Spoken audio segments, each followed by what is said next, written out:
In the shadowy depths of history lies Jack and Jill, a captivating children's tale that continues to weave its magic across generations.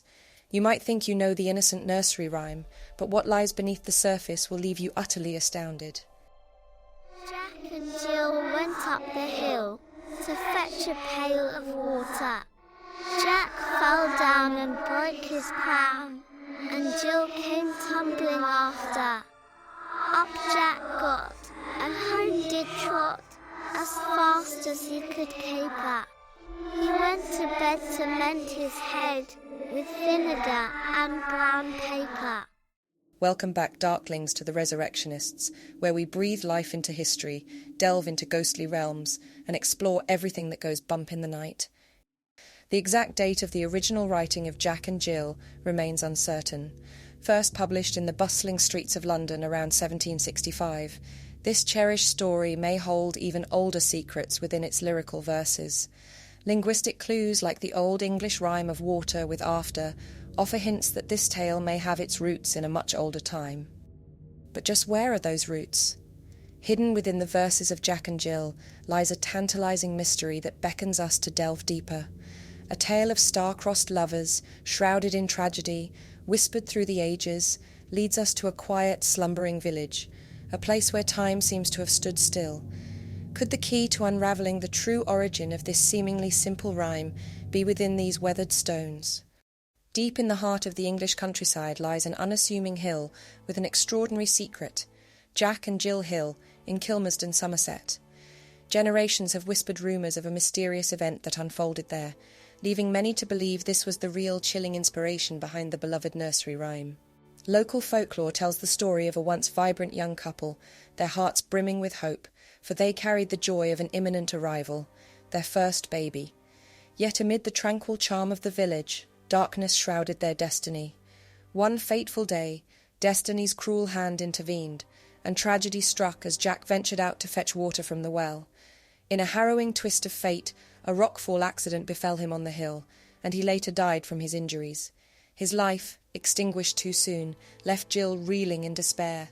The veil of joy was torn asunder, replaced by an unyielding grief that weighed heavily on her fragile heart. In the depths of her anguish, Jill summoned all her strength to bring forth life, but the weight of sorrow proved insurmountable. As the first cry of her newborn reached the world, it was too late, for Jill had already joined her beloved Jack in the afterlife. Their son, now orphaned, was raised by the compassionate residents of Kilmersdon. A sad tale, but does any truth lie in this tragic love story? Curiously, the name Jillson is still common throughout the area, hinting at a connection to the legendary tale. A chilling discovery made in 1999 only intensifies this mystery. For at the top of Jack and Jill Hill, a foreboding medieval well, plunging 38 feet deep, was found. Was this a coincidence or an eerie confirmation? If you visit Jack and Jill Hill today, you will find 6 solemn headstones, each bearing a poignant verse from the rhyme, leading up to the well, and a plaque commemorating the ill-fated couple. 2 tombstones rest nearby, forever preserving the memory of the couple's unyielding love and tragic fate. However, despite its picturesque setting and proud monuments, historical records do not provide concrete evidence to support the town's claim, leaving the true origin of the Jack and Jill rhyme open to speculation. But whether the legend is true or not, the town of Kilmersdon stands as a testament to the power of community, the resilience of love, and the beauty found in the intertwining of folklore and history. Another fascinating theory connects Jack and Jill to historical beer measurements, injecting a glimpse of everyday life into the nursery rhyme. During the 1600s, beer was a common beverage sold and enjoyed in precise quantities. A Jack denoted a measure equivalent to 1/2 of a pint, while a Jill represented a rather modest portion, amounting to 1/4 of a pint. The Jack and Jill rhyme, therefore, may have originated as a humorous cautionary tale about the mishaps that could occur when drinking beer. Jack and Jill setting out to fetch a pail of water might represent the common folk going about their daily tasks. The unfortunate accident of Jack falling and Jill tumbling after could be a playful reference to the occasional spills and mishaps that might happen when intoxicated by alcohol. Similarly, the rhyme might also serve as a satirical take on the tax measures imposed by King Charles I concerning beer. In 1625, he attempted to increase taxes on liquid measures to boost his wealth, but Parliament opposed it. Undeterred, he decreed that the standard volume of a jack be reduced, but the tax remained the same. Therefore, the king gained his tax, but without technically raising it. Thus, the phrase, "Jack fell down and broke his crown," can be interpreted as the lowering of the measure of a jack, which was indicated by a crown symbol on the side of a drinking vessel. Of course, this automatically reduces the volume of a Jill, as a consequence which explains the line, "Jill came tumbling after," in the rhyme. Another fascinating piece of information is that during that era, there was widespread speculation that inns and taverns often diluted ale by adding water to it. The innkeeper would discreetly fetch a pail of water to carry out this deceitful act. Charles I's unpopular policies and disagreements with Parliament led to conflicts that culminated in the English Civil War. Eventually, Charles I was captured, tried and executed in 1649. Another angle to the origins of Jack and Jill is rather than being about a specific event or person, it is actually a cautionary tale. Historically, the names Jack and Jill were commonly used to represent an ordinary male and female. For instance, an exclusive club might express a preference for not accepting just any old Jack and Jill as members. We regularly use phrases like Jack the Lad or Jack of all trades in our everyday language, illustrating their generic nature. Therefore, Jack and Jill could symbolise any typical individual. Furthermore, there is an intriguing fact that wells are typically situated in low areas, because constructing one on a hilltop would require much deeper excavation and significantly more challenging labour to access the groundwater. Considering this, could the nursery rhyme be a metaphor? In all versions of the rhyme, Jack and Jill end up injured or dead after attempting to reach the highest point of the hill. These clues might offer insight into the real meaning of the story.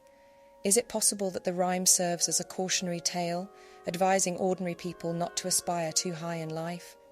Perhaps it suggests that instead of constantly striving for more, we should find contentment with our current circumstances. Here's another intriguing historical fact. Were you aware that the vinegar and brown paper compress that Jack used after his fall was a popular home remedy for treating bruises?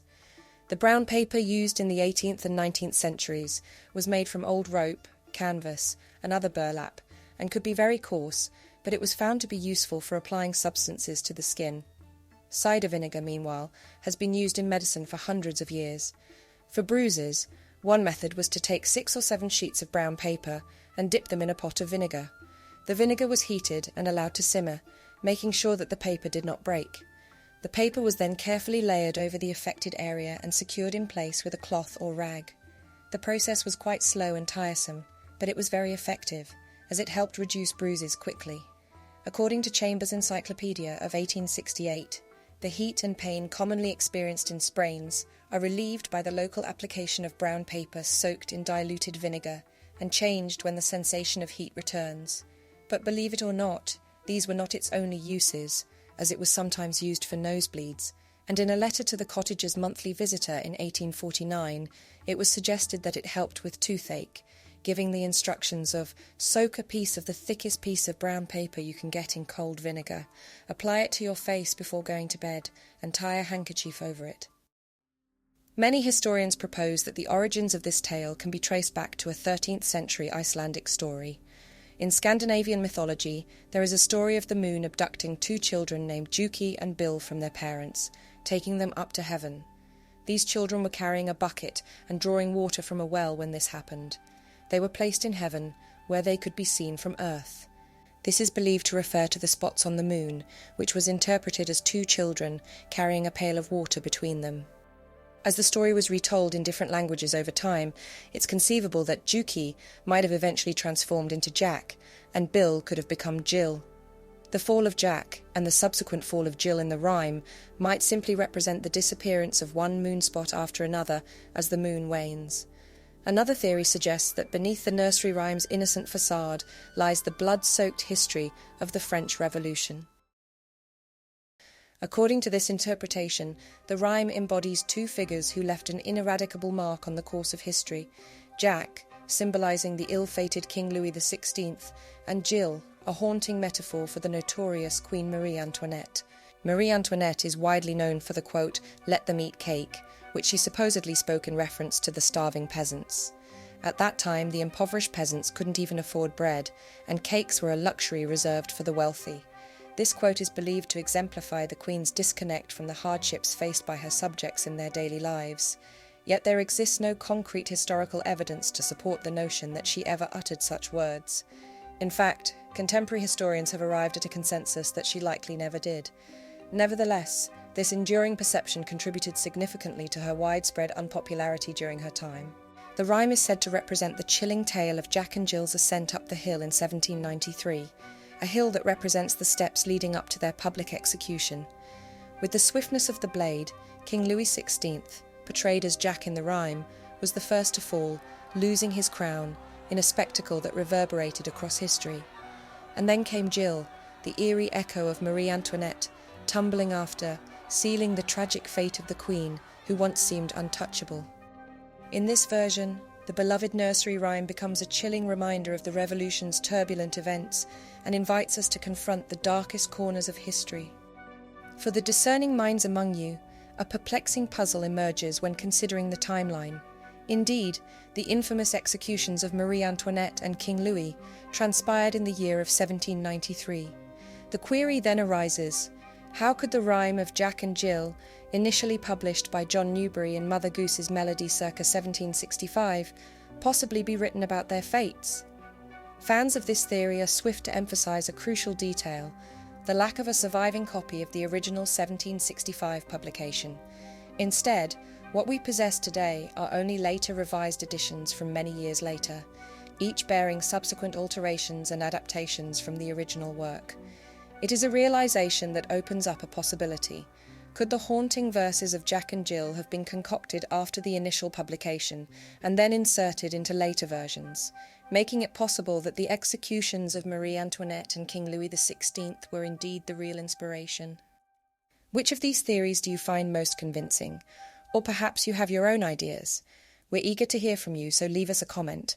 If you enjoyed this glimpse into the origins of Jack and Jill, hit that like button, and please don't hesitate to share which nursery rhyme you'd like us to explore next. Stay tuned, because the adventure doesn't end here. We have more chilling tales, haunting history and strange practices to uncover in future videos. Until then, keep venturing into the unknown, unearthing spine-chilling facts and feeding your insatiable curiosity.